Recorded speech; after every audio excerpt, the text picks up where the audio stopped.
early hours of Wednesday morning, 16-year-old Vishika and her two sisters, 14-year-old Prachi and 12-year-old Pakhi, died by suicide in Ghaziabad, near India's national capital, Delhi.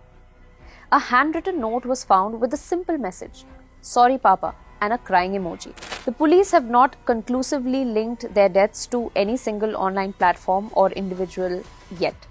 But investigators say the sisters appeared deeply influenced by what's being described as a task-based game online. Eerily similar to earlier phenomena like the Blue Whale and Momo challenges, it has been making waves online.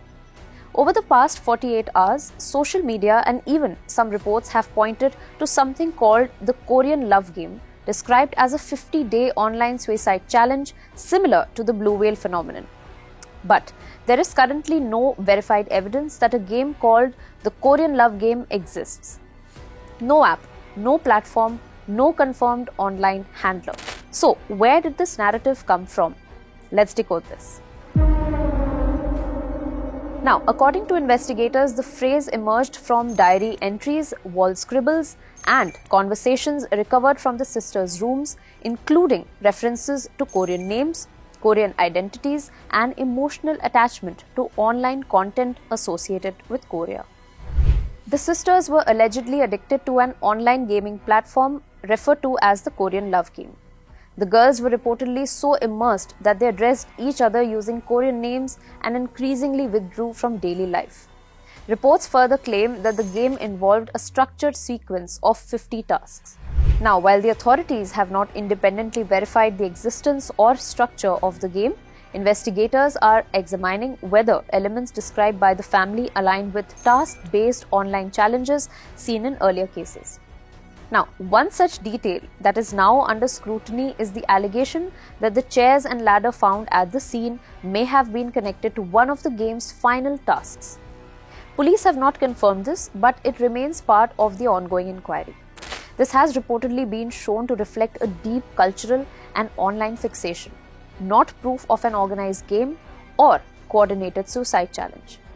Police sources confirm that while the sisters were heavily engaged online, forensic analysis of devices has so far not uncovered any structured game, countdown, or task list, unlike earlier confirmed cases such as Blue Whale, where curators and challenge trials were clearly identified.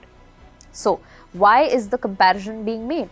Well, because the pattern of concern is familiar. Prolonged online immersion, withdrawal from school and offline relationships, emotional isolation, resistance when parents intervened, and distress signals expressed privately in writing. These are risk indicators, not evidence of a specific foreign game so far. Investigators are now focusing on psychological vulnerability, online influence, and possible exposure to harmful communities or content rather than a single named challenge. Experts warn that naming unverified games can itself be dangerous because it creates panic, copycat narratives, and distracts from the real issue: how online spaces can actually amplify loneliness, identity confusion, and emotional distress in children. To be clear, there is no confirmation that the sisters were instructed, coerced, or commanded by anyone online to take their lives.